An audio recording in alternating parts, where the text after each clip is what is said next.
Okay, we have a 2006 Ford Escape, and the issue we were having was the alarm or the horn was honking, indicating a door had been opened randomly.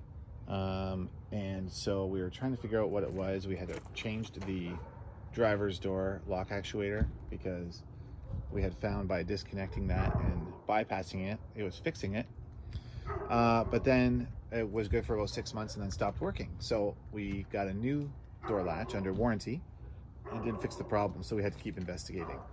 And what I had found is the tailgate had been leaking water around the window seal, around here.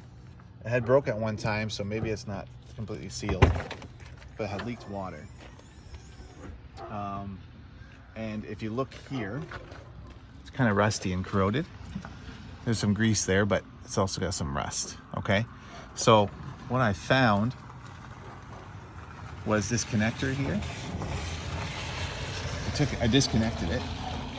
This is my fix to test it.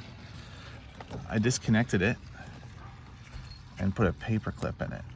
And the reason why I did that was, you can see here in a second that there was some corrosion.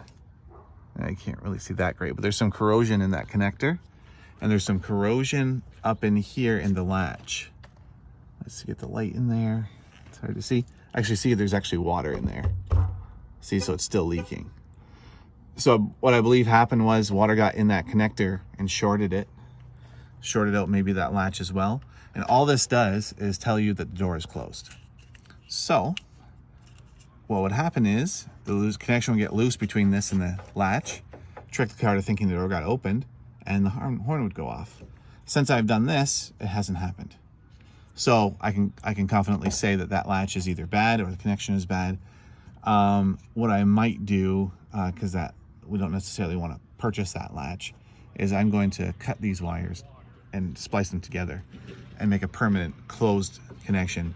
The only thing is that the lights will not come on when you open just the trunk. But at least it'll fix the honking issue. Anyway, hope this helps.